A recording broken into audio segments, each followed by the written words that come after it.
Ngày đầu tiên tung hoành ngang dọc khắp Toronto cùng Uyên. Bạn đã sẵn sàng chưa?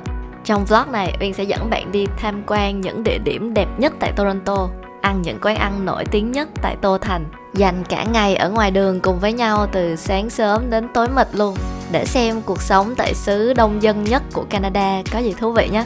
Mà cứ có kỳ nghĩ là người dân cả nước đều đổ xô vào đây. Tại sao vậy ta? Chào mọi người, và đây là buổi sáng đầu tiên của Uyên ở phố Toronto xinh đẹp. Và sáng nay thì bọn mình sẽ đi một vài cái địa danh nổi tiếng của Toronto như là lâu đài Casa Loma nè, hay là Thủy Cung, và buổi tối sẽ đến quảng trường Duncas. Nhưng mà trước hết thì bọn mình phải đi ăn sáng cái đã, cho nên là cùng bọn mình đi ăn đồ ăn Việt Nam nha. Let's go!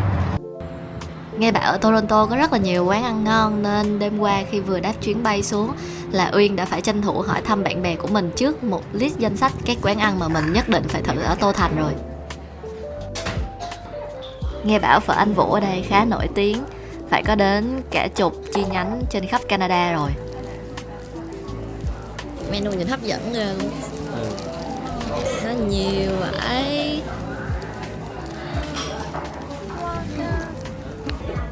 Cua bể. Trời ơi, món nào nhìn cũng thèm hết thì làm sao mà chọn đây hả trời. Lúc này sực nhớ ra có chị bạn chỉ Uyên là phở bò bắp hoa ở đây ăn đỉnh lắm. Dạ, 2 order trước đi rồi. Không gian quán khá là ấm áp và đông đúc luôn. Đúng là chỉ có Việt Nam mới hay đi ăn sáng mấy món nước nước như phở, bún bò thôi. Nên sáng ra mà không biết ăn gì thì cứ lượn vào nhà hàng Việt và chọn bừa một món. Tính ra đồ ăn quê nhà mình món nào cũng lọt top ẩm thực thế giới không.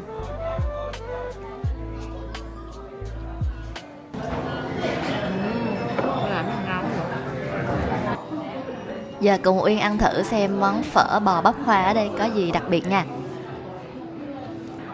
Wow, tô này thấy người ta cho quá trời thịt luôn.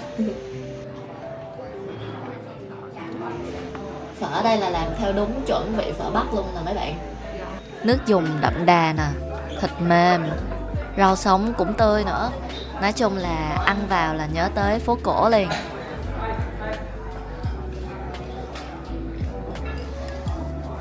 Mang thêm cái gì đó? Bún bò.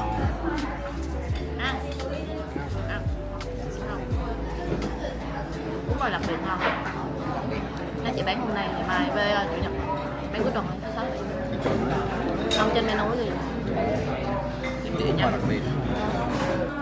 Nhưng một phần bún bò đặc biệt xay rồi.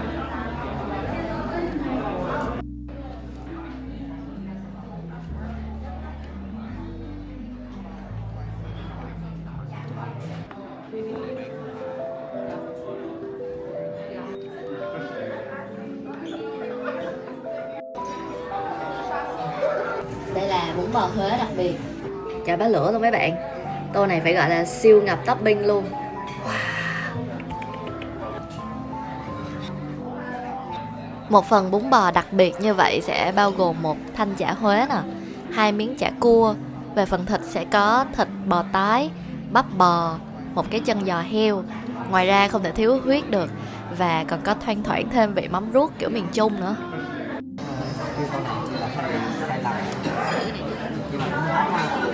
Trời ơi.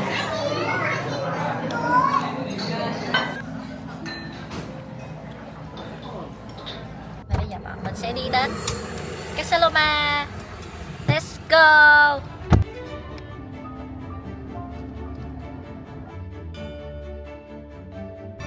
Ai mà nghĩ giữa lòng đô thị tấp nập hiện đại như Tô Thành mà lại có một tòa lâu đài cổ tích nằm sừng sững hiên ngang vậy đâu trời. Bây giờ thì cùng Uyên hóa thân thành nàng công chúa bước chân vào khám phá lâu đài hơn 100 năm tuổi này nha.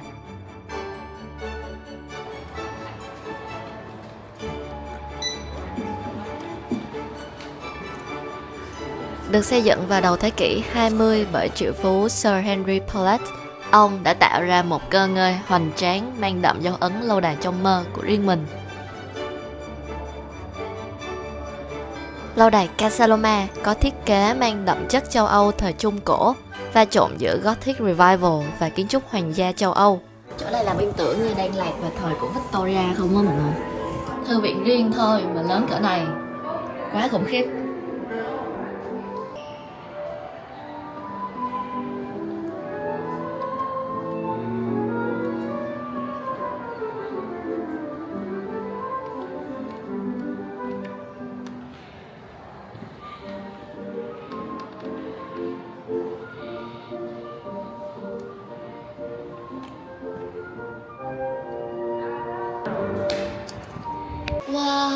Wow, đây đúng kiểu là cung điện hoàng gia mà Uyên hay được xem trong mấy phim cổ tích hồi xưa luôn. Thì đây là cuộc sống của giới thượng lưu Canada ngày xưa hay sao?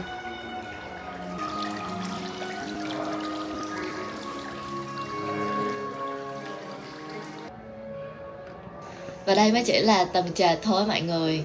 Tòa lâu đài này có tới 3 tầng lận. Thì tầng trệt chủ yếu là về những cái điểm hội họp của gia đình này. Còn lên tầng trên Uyên nghĩ chắc sẽ là những cái phòng riêng tư hơn, như là phòng ngủ, phòng vệ sinh, sinh hoạt cá nhân này. Kiểu sống ở đây đúng kiểu là để gặp được nhau phải gọi điện cho nhau. Chứ đúng rộng luôn.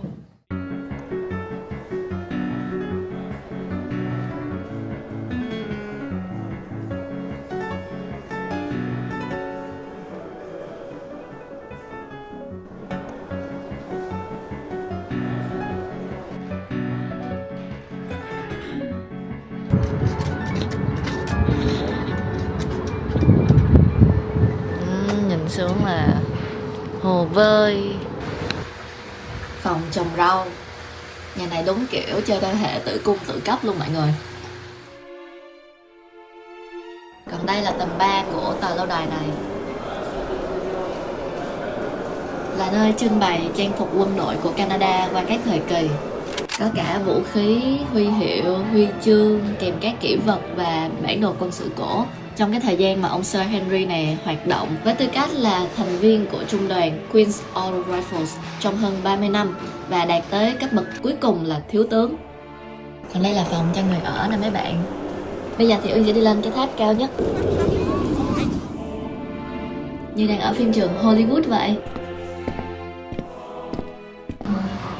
Ê nha, người ta nói cái này làm phim trường thiệt luôn nè. Về nhà chắc chắn là Uyên sẽ xem thử một vài bộ trong đây để biết được cái cảm giác hít chung bầu không khí với các diễn viên Hollywood nó đã như thế nào. Setting a new North American record for the 1-mile run.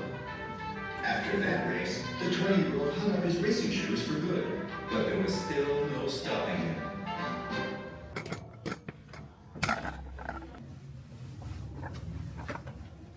Ghê, có chốt cơ. Vô chửi. Mà viết Thôi, vô chứ. Wow. Chụp hình với người nổi tiếng em, thấy chưa? Em bảo leo lên là sẽ có reward mà.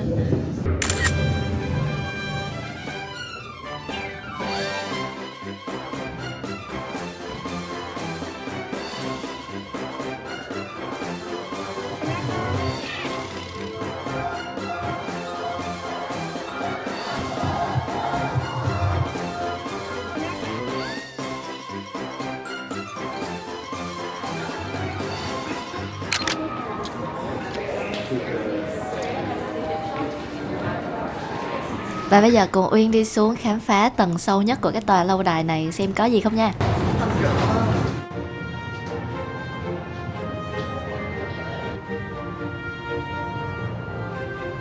Này như là dẫn xuống cái hầm bí mật hay sao ta? Đúng rồi, chính xác luôn.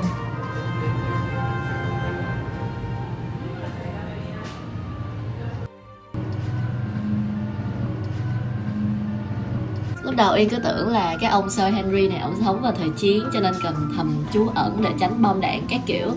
Trời ơi, có ai ngờ đâu là ổng xây chỉ để nối từ cái tòa này sang tòa khác, như là từ tòa lâu đài của ổng sang chuồng ngựa nè, rồi đến gara toàn là xế hộp xịn của ổng không nha. Nãy Uyên có đọc qua thì cái hầm này phải dài hơn 240 mét lận. Hầm rất là sâu và tối nên khuyến nghị cho những ai sợ ma là không nên đi một mình nha.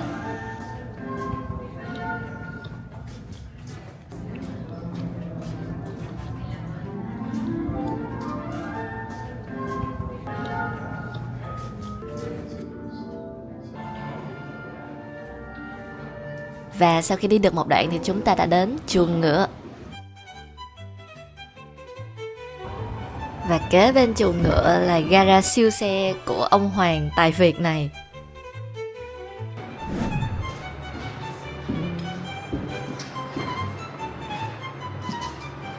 Mấy con này rồi đó chắc phải hàng Lamborghini, Ferrari bây giờ ấy nhờ.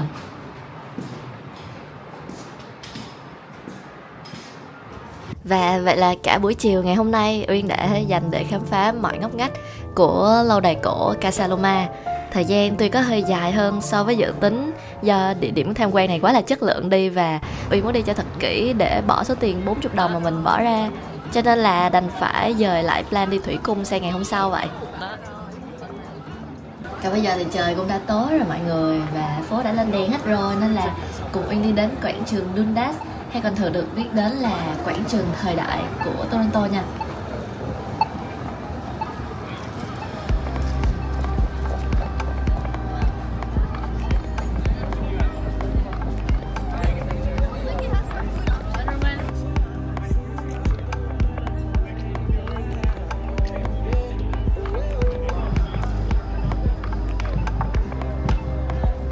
Siêu đông đúc luôn, không hổ danh là thành phố đông dân nhất tại Canada. Lâu lắm rồi mới lại được cảm nhận những cái nhịp sống nhanh, hối hả và tấp nập như ở Sài Gòn thế này.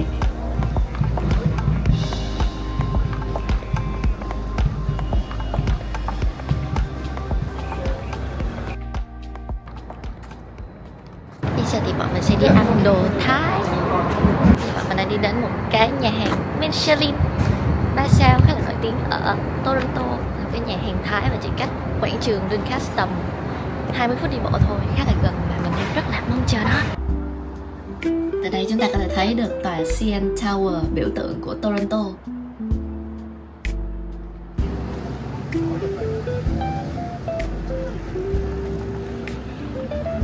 Ở đây phương tiện công cộng không chỉ có bus mà còn có subway và mấy cái xe điện như thế này nữa.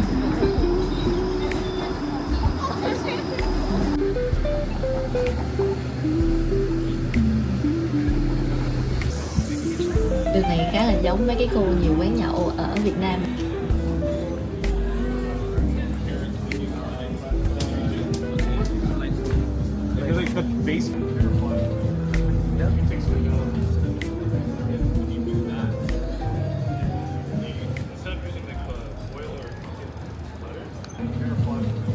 Đến nơi rồi.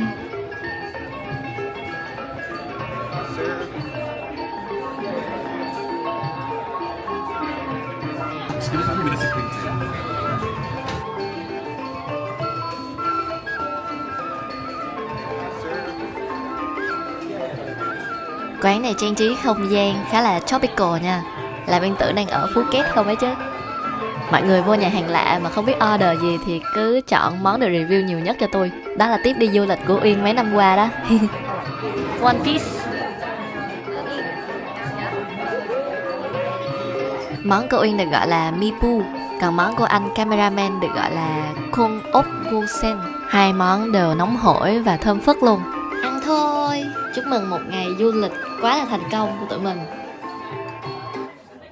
Món Mipu này ăn thì sẽ hơi cay cay, có cà ri cua xanh nè, ăn kèm với mắm tôm kiểu Thái, ớt và lá trầu không chiên giòn nhìn khá là lạ, cũng như là những cái bắp mì tươi màu xanh biếc như thế này, trông cực kỳ đẹp mắt luôn.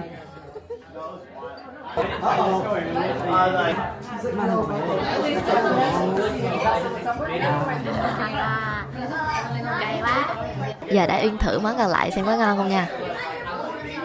Món này về cơ bản là miếng hấp với tôm nè, napa, gừng và cần tây Trung Quốc, ăn kèm với nước sốt chanh ớt. Chúng tôi bỏ cuộc, bọn mình đã không thể hoàn thành được thử thách này. Quá no không? Vậy là sự nghiệp làm mukbang vlogger không thể thực hiện được. Vừa đủ một phần bữa khác luôn á. Quá nhiều tinh bột cho ngày hôm nay. Mai đi ăn quán Việt Nam thấy không? Cũng được. Hay quán ăn buổi sáng có vẻ thật. Ăn nhân cư bể. Let's go. Và đó là ngày đầu tiên của Uyên tại Toronto. Cảm nhận đầu tiên thì đây là một thành phố rất nhộn nhịp, đông đúc và sôi động. Đồ ăn rất là ngon, đa dạng và phong phú. Nói chung là rất thích hợp với những bạn trẻ năng động và không thích ở yên một chỗ như mình. Và chắc là đã đến lúc Uyên nên tạm dừng cái vlog ngày hôm nay tại đây rồi. Nếu yêu thích thì mọi người đừng quên ủng hộ Uyên bằng một like, một subscribe và bật thông báo để đón xem những ngày tiếp theo của Uyên tại Tô Thành nha. Uyên vẫn còn rất nhiều những địa điểm thú vị và các tip du lịch hay ho muốn chia sẻ đến mọi người đó. Còn bây giờ thì mình phải về nhà, đi ngủ và lấy lại sức để tiếp tục cho cuộc hành trình ngày mai. Hẹn gặp mọi người vào ngày thứ 2 ở Toronto nha. See ya!